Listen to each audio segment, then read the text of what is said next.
if you always exhale, which is giving, giving, giving, giving in your business or in your life, and you're never receiving, which is the inhale, and you think about that from a breath perspective, if you keep exhaling and you don't inhale, you will eventually die.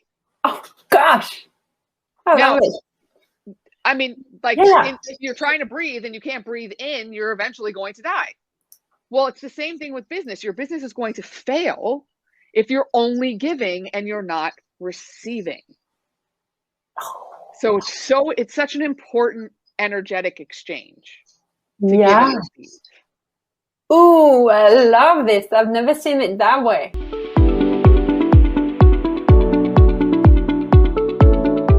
A time and a space for a woman entrepreneur to share what happened before the business and how did they make it happen. Usually it's a dream or it's something that is a kind of filling up a gap. Something happened. Most of the time it's external to our life, but we come up with a solution and it becomes amazing. It's a business, and not only we generate wealth with it, but we help others to turn their life around. So the first question I have for you, number one, before we deep dive, is what are you doing, PranaMama? Who are you? Who are you serving in that world? So right now I am serving basically women, entrepreneurs, mamas, any woman who's really looking to up-level her life. So those are the people who have found me, who have come to me, and who I am currently working with to help thrive. I use a combination of coaching and pranic healing to help remove emotional and physical blocks. So for those of you who just don't know what pranic healing is, let me give you a quick snippet of what that is. So pranic healing corrects the imbalances in our system, or our energy fields, depending on what you connect most with, right? And it basically is a 3-step process, right? It's first we clean, then we energize, and then we stabilize. And what we're doing is we're just getting rid of the negative or diseased energy that sits in our systems. So that's pranic healing. I love how you talk it in a way that is super simple, but because this is your thing. But what I can say from the other end, because I am one of your students, part of the masterclass we belong to, and it's just amazing the work you do for us in that masterclass is so healing, right? So thank you for sharing how you do it in 3 steps. Like, I love it.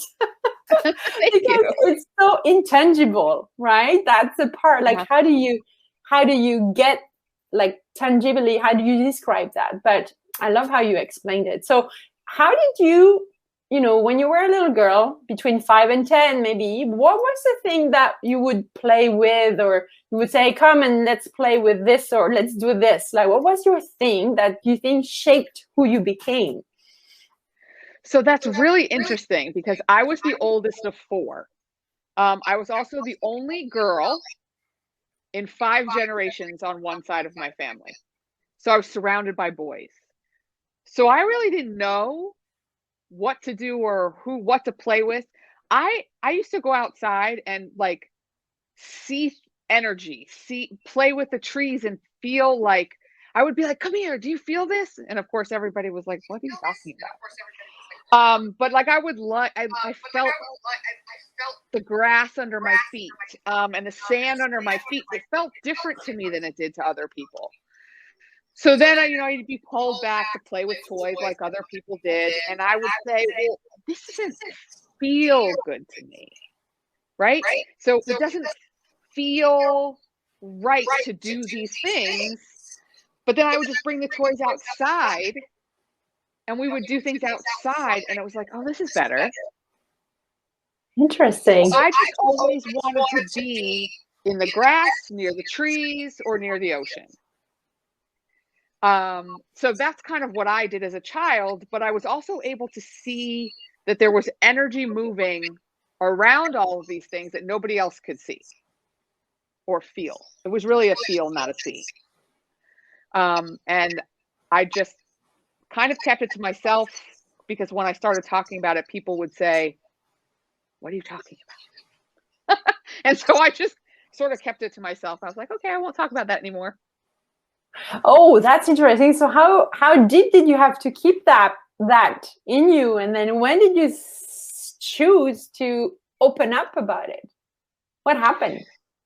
So, I mean, I always talked about it like in different ways.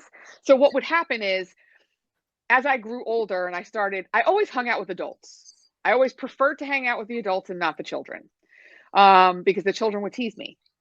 Whereas the adults would at least want to understand what I was trying to talk about. Like they felt like I had some kind of knowledge. So I hung out with adults. But then I would say just after college, I sought out teachers. I sought out people who would help me understand what was going on. And I started, like, in college, I did a world religions class to try to see if I could understand it from that perspective. And then I started looking outside of that. I started practicing playing with tarot cards. I looked into Native American religions and earth religions to try to understand what was I feeling. Then I found Reiki, and I did Reiki for, well, I guess technically I'm still a Reiki master, but I just don't practice. That's not my main modality of practice. But I found Reiki in about 1998. Went through all the certifications as fast as I could, and did that on the side for people, just whenever I felt called. Got very into crystals for a very long time. I still, I play with them all the time. I love crystals.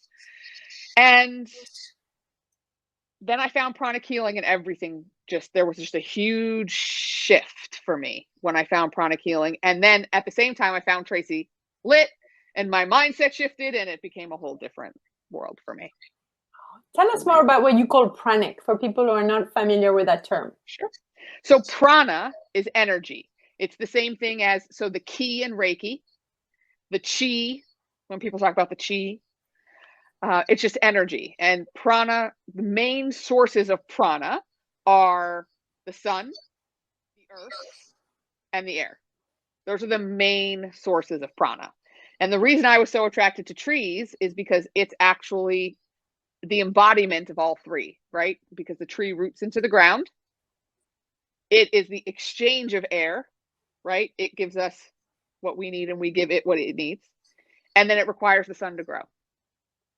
Yeah. So the tree is the actual natural embodiment of prana. So that's what I discovered as I went through my journey with prana.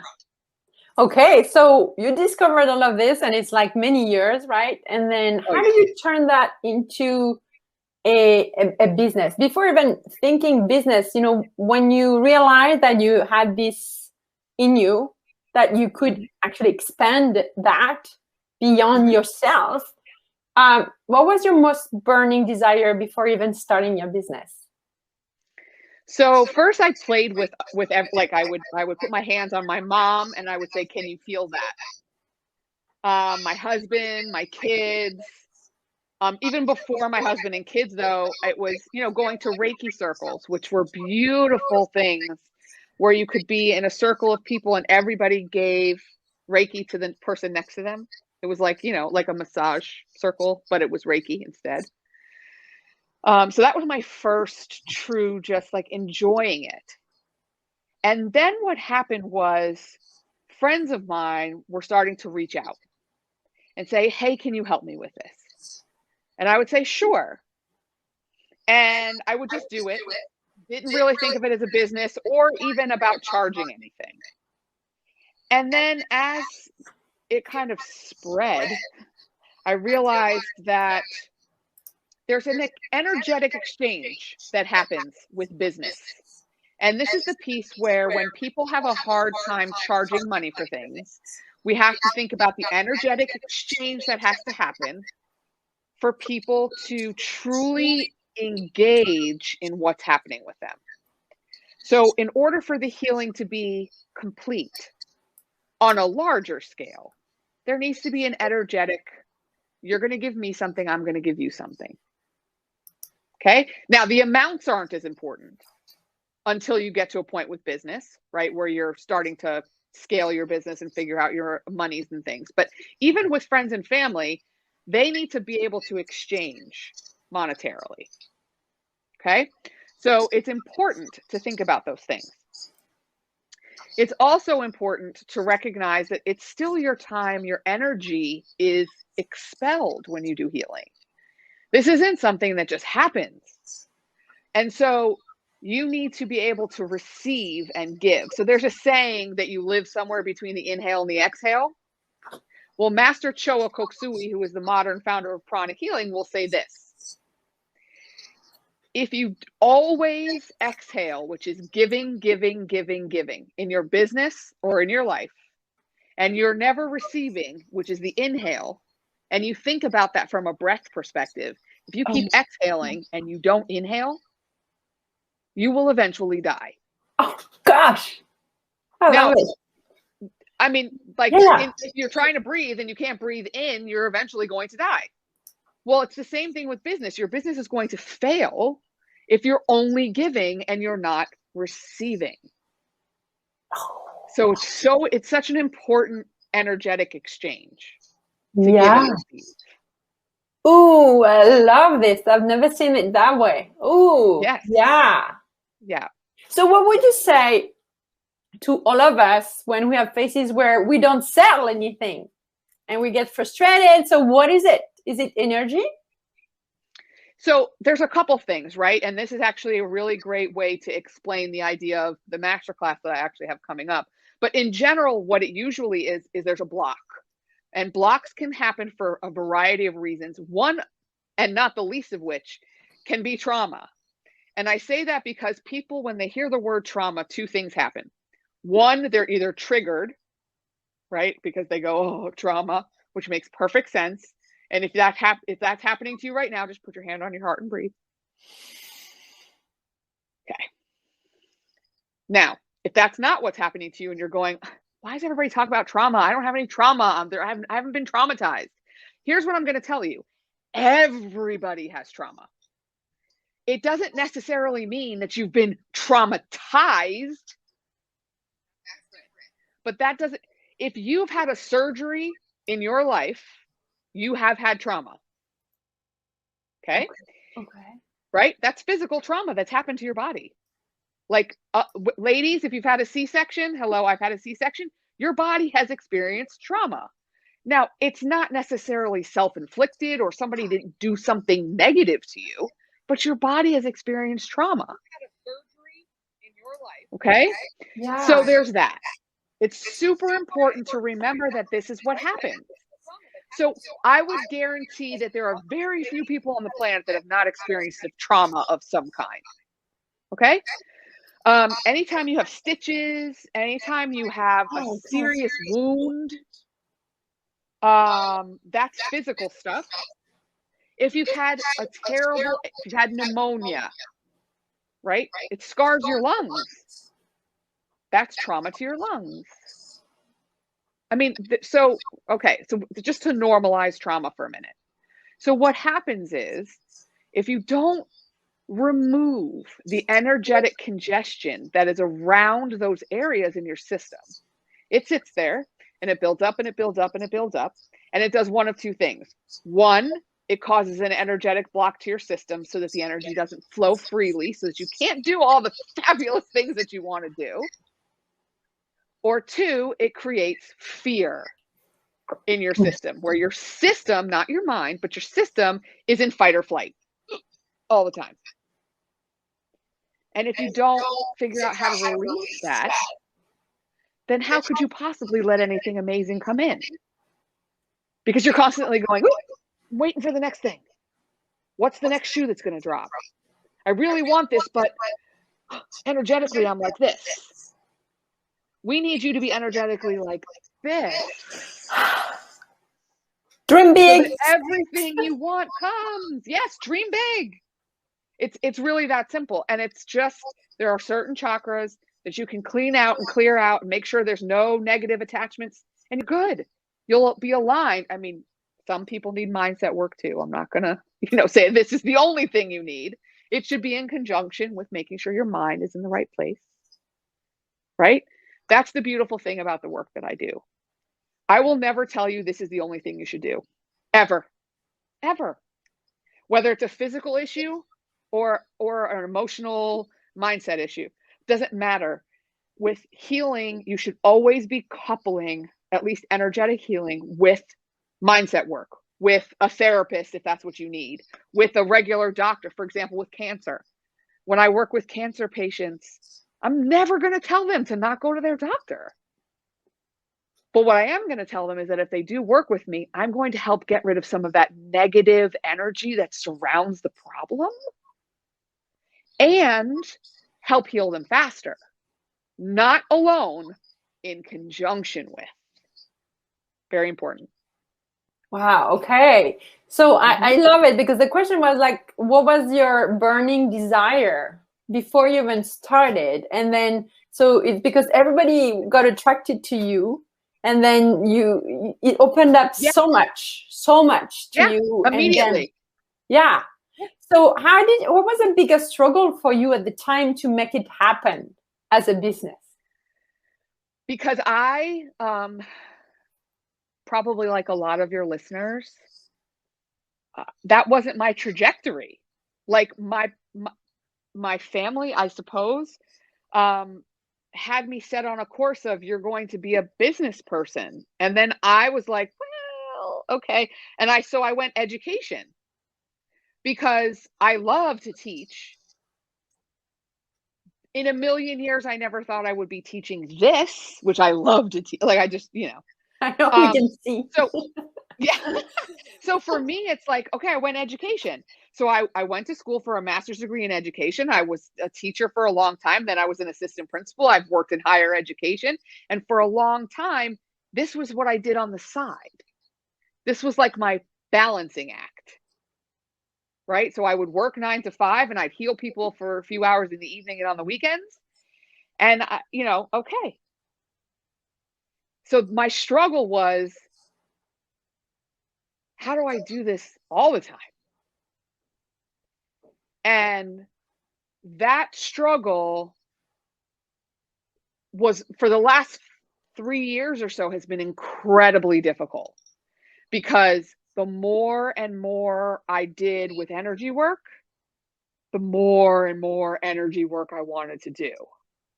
But I was like, but I'm an educator. But how do I do this in a non-structured environment, is how I'll put that. Right? Because I was working at a higher education institution and I wasn't unhappy with my job, but I was happier doing healing work. And it was like, and let me tell you what happens, ladies and gentlemen, because I'm sure there are some. Whatever you want wants you. That was a Tracy Litt, our coach's statement. And you can manifest anything you want if you truly put it out there that way. And I apparently was asking for it in a number of different ways subconsciously and a couple of ways consciously. And I manifested my own layoff. I love literally. Well, I mean, a whole bunch of people got laid off. It wasn't just me. But I literally 3 days before had said to myself, how am I going to be able to do this healing work and still have money coming in? I was sitting on my floor cleaning out my closet. And 3 days later, I had no idea I literally had no idea I was getting laid off. There was no indication, and I wasn't looking to get laid off. Like, I was totally happy right where I was.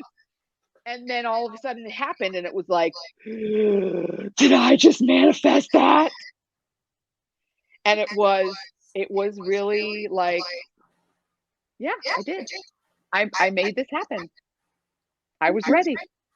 I love it. And that's very recent, right, PranaMama? Oh, yeah. Like, I'm so happy to have been there when it happened to you. Because I was something. It's like, oh my God. Yeah. Ask, you shall receive. I went on, I think I went and did a Facebook Live. I was like, this is happening right now.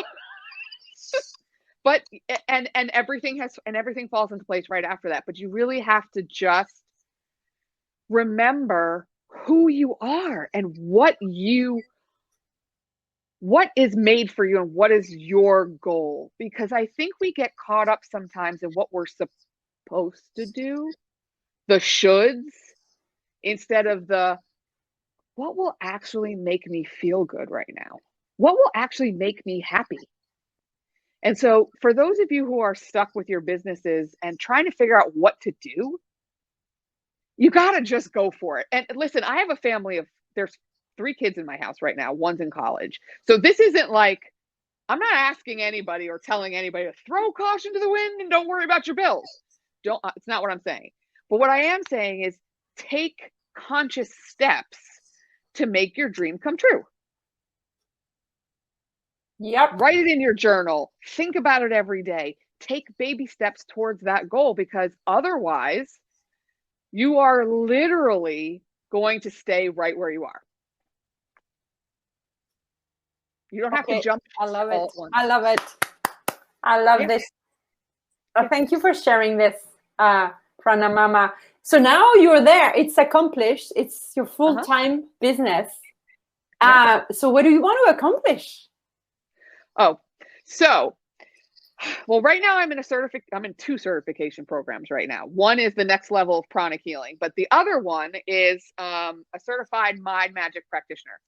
And so my goal right now is to take my healing work and actually bring in the mindset piece, a certified mind magician, which is the mindset piece, together into this 12-week program, and be able to share that with everybody that will have the energetic side of it, so that you don't have to go to 2 different people, right? So that you can just come to somebody like me and have it all in one beautiful package. But right away, I'm going to be doing this masterclass on September 28th at 1:30 p.m. Eastern time. It will be recorded for those people who are not available at that time, because, you know, unfortunately, some of you are all over the place. And it's called the Energy of Trauma. And basically what we're going to talk about is how you, without somebody like me, can work on, first of all, understanding the energy of trauma, and then some things that you can do to get yourself out of your own way. It's 90 minutes. And then if you want more information, of course, there's always another way to get in touch with me and work with me.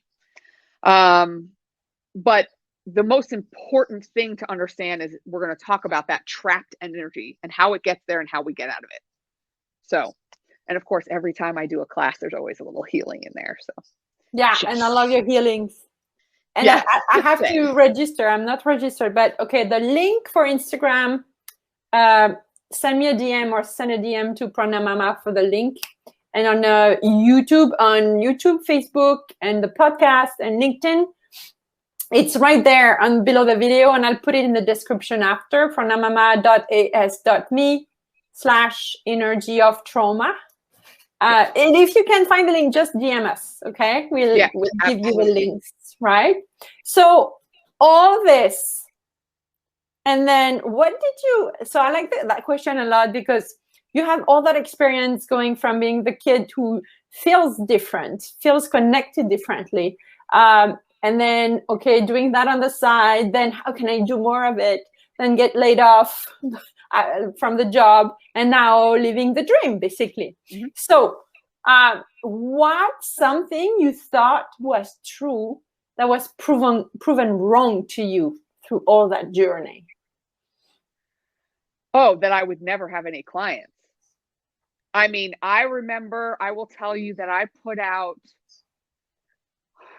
2 or 3 programs over the course of the first couple of years. I had one program nobody ever signed up for. And I just, okay. I had 2 programs that each had 1 client.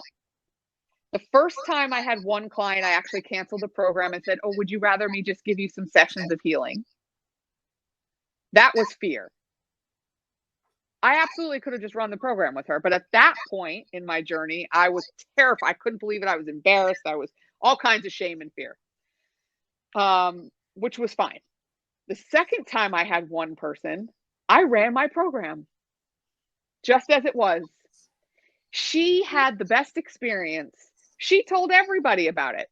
So the next time I ran the program, I had 10 people, which was actually my number. Like that was sold out for me. Because when I do all the energy work, I have to remember my own energy. So depending on the type of program depends on how many people I want, right? Now the more I practice, the larger the programs are. This was already 2 years ago. Now I can have programs that are larger because I've learned how to manage my own energy, right? So everything is a learning process, and it's okay to fail forward.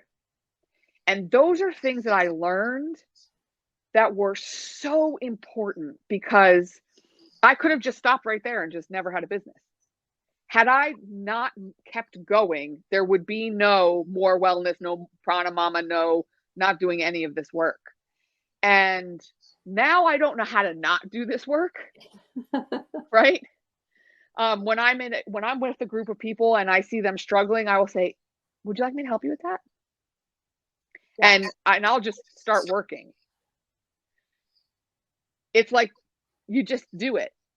It just is you. And so that's where I am now. I love it.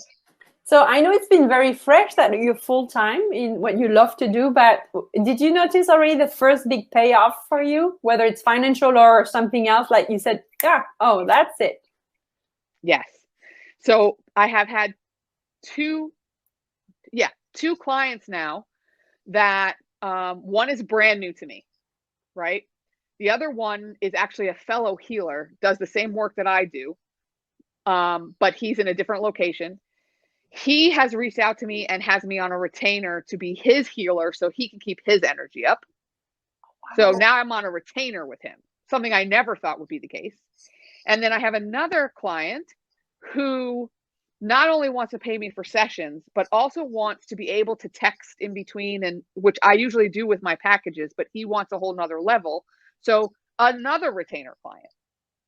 And this was not even something that I envisioned being part of my business. And I'm thinking, okay, if people want me to be on retainer, you know, I'll only be able to do that with a couple people. But okay, that works for me, because that's a whole different type of private coaching and healing I never thought I would do. Yeah. I figured it would be okay, session after session after session, and then, you know, groups. But on retainer, fantastic, great, let's do this. I'm up for it. Awesome. So tell us a little more, what are your biggest fears as a woman in business? Can you share maybe one or two of them with people who are going to be replaying the video or the podcast? Sure. Well, I think the first recurring fear is always, what am I going to do about my family? Am I going to get to the point where my family resents me? And of course, that's different for my husband than it would be for my kids. But I always want to make sure my time doesn't get overtaken and that I'm away from my children and my husband. So that's my first fear, right? And what I have done is I'm actually more available now than I was when it was my side hustle, because the nice thing about being an entrepreneur is you actually get to choose those times. When it's your full-time gig, you don't have to be like, no, I can't do this until after 5. And I can only do it on the weekend. Like, you get to actually make those hours of your day. The second thing is this all going to just be a big dream that I'm going to wake up from one day? Is this real?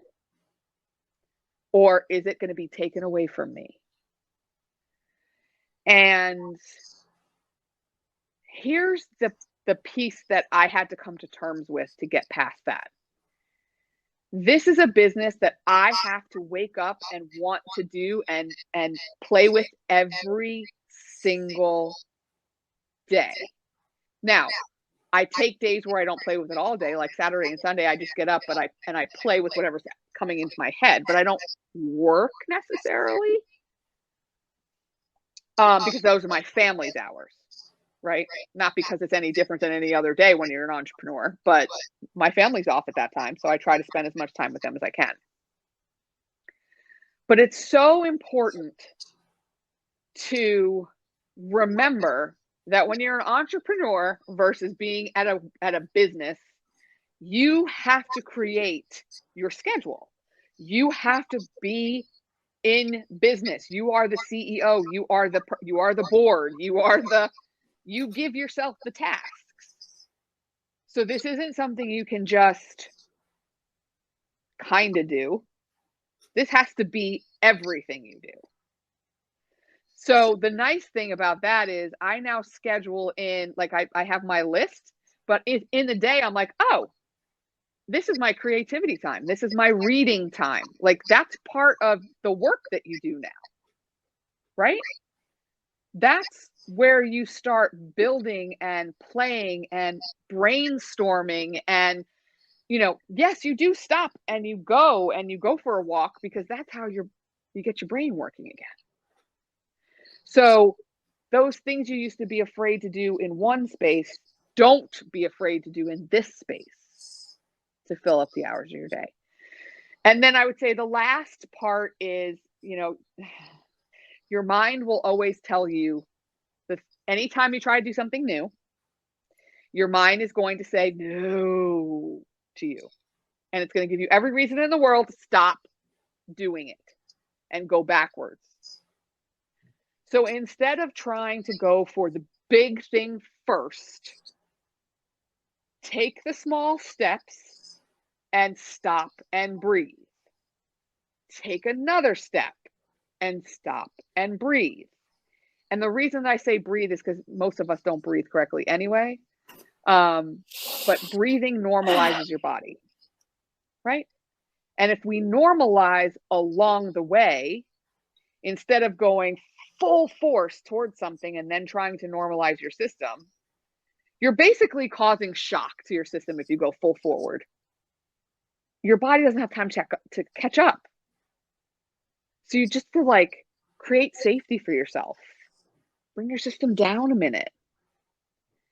Let it just go slowly through the process and talk to your fear, right? When the fear comes up, just say, we're okay.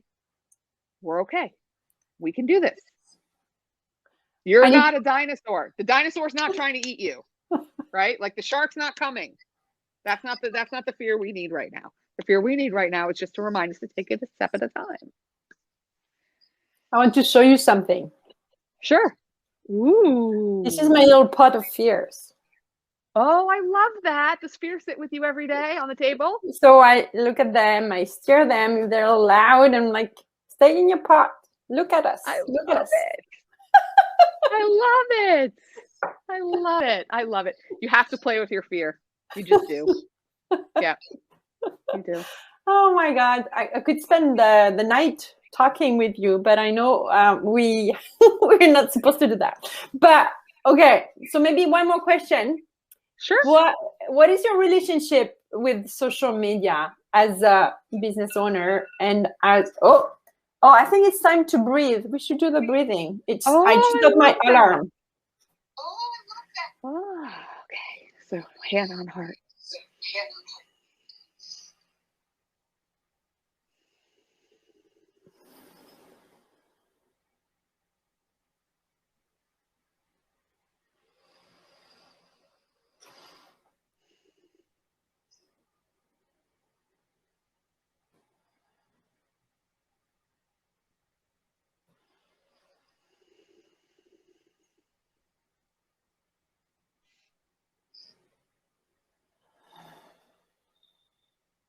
I love it. I'm so happy we got to share a breathing exercise during this live. It was so perfect. Oh, that was fabulous. So your relationship with social media, so now you're full-time in your business. How do you see social media playing a role for you, for your visibility, your authority, and reaching out the people you want to attract? Well, I think it's really important. It's so interesting that you asked that question, because it's important for people to know that social media is not going anywhere. And so you need to be able to use social media in your business. What I will say is, for those people who are afraid of social media, pick one outlet first. You don't have to start off everywhere all at once. Because that's, again, like going full force and shocking your system, right? So I started playing in Facebook first because that's where I was already very familiar and very visible. And then I started playing with IG, right? And then I also started playing in LinkedIn. And then, and then, right? And you may decide that, you know what? I don't know if I really want to build a following on YouTube. Okay, then don't, right? So there is no right except to be somewhere and be visible. And then build an audience. I happen to have a couple of groups that I have on Facebook. But like, you need to be able to be seen so people can find you, because no longer is it just, oh, let me type this into the search engine on the web and people will find you. Like, that doesn't exist anymore. That, and to be honest, when I find people on social media, it's because I'm attracted to what I'm seeing, either their posts or their videos or what have you. I like their vibe. I'm catching a connection, right? Either with what they're saying, visually, like I like memes because I enjoy the quick hit. I also like videos, but it depends on the time of day for me, right? So first thing in the morning when I'm doing my quick scroll, like if I catch a great meme, I'm like, ooh, who did that? And then I friend, or I, follow, or whatever it is. But then there are other times of the day where I'm like, oh, I really need motivation from somebody. And so I go and I find my motivation people, and I'm like, oh, what did they play today? What did they post today? Right? Love this. So it's super important for your business. Now, I will say this. That's a fear that will come up for you. Can I do a Facebook Live? Can I do an IG Live? Like, listen, the people who want to watch you will find you and they'll watch you. The other people are not watching you just because it is out there. The only people who are going to watch you are the people who want to. So don't worry. Truly, like, it may only end up being 3 people, and that's okay. Nothing wrong with that. Just start building your, for lack of a better term, persona. Right? I love Just it. be authentic. Always be authentic. Always be authentic. Because if you're not who you are, people won't connect with you. Yeah. And the energy on social media. So how do you channel energy? Like, because you work with energy, and you work, how much does that impact what you see on social media? Like, through business owners who have a social presence, do you think sometimes like that, like you feel the energy is either blocked or? Yes. Yes is the answer. So it's really interesting. There are people who I cannot watch on social media. And so I choose to, and that's not, some people do that for like political stuff. It's not about that for me. It's what is their energy doing?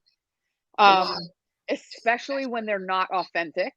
That comes through immediately for me. So if people are not being authentic, then I will generally just move on. One of the things that I think comes through really well on social media is your brand, right? So just to give you an example, because this is a business podcast, I'm just going to give you this example. So while my logo is nowhere on here, right? This particular kimono has my brand colors in it. Now, you wouldn't necessarily know that. And actually with the earrings too, this whole thing is like, has all my brand colors in it. Now, I didn't do that necessarily for you, except to bring it up if it came up in conversation, right? I don't wear it every time I do a Facebook Live, but it's something to consider, right? Is to have a few key pieces or things. Like sometimes I have a shirt that says chakra balancing, moonbeam loving, like all the things that I am.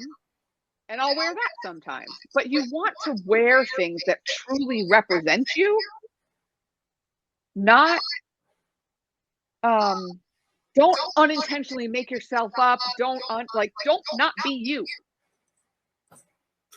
Right? Love it. Now, if you're feeling fabulous that day, be fabulous. If you're feeling low energy, make a decision. Maybe I shouldn't do a live today. Like, think about what you're bringing to your audience. Because I would say this to you, if you're not feeling your best self and you're not feeling authentic, I would rather see a meme from you than your video. Now, unless you're using that video as a way to show and make a point, right? So like I go on Facebook Live crying and I'll say, oh my God, I'm sitting in the middle of my house again. I really need somebody to come organize my house. Like I have done that full on crying because my point is I'm not being the best version of myself and I need to up level and I'm human just like everybody else. Right. And so sometimes you use it for that purpose. Wow. That's being authentic. Mm-hmm. But if you're just like, I don't feel like doing this today, and you don't want to use that to make a point, then use a meme. But if you do want to use it to make a point and show people that you're human just like they are, then do that. Don't be afraid to cry on live. Don't be afraid to be a hot mess on live. Just do it for a purpose. Don't just do it because you're checking a box. Wow. Oh my God. So much stuff. Yeah. Thank you so much. My pleasure. So if you have any questions for PranaMama, put them in the comments. If you want the link to the masterclass, ask us or look around the video because it's going to be there on IGTV, etc.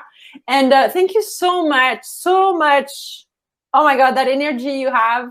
Oh my God, I can just go through the screen. Yay. Thank you. Oh, big hug. Sending hugs throughout the world. Yes. Okay.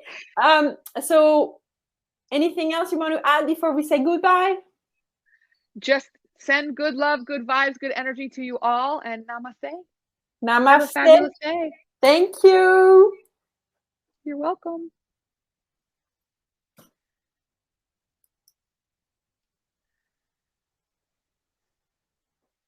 I want to make sure we end broadcast.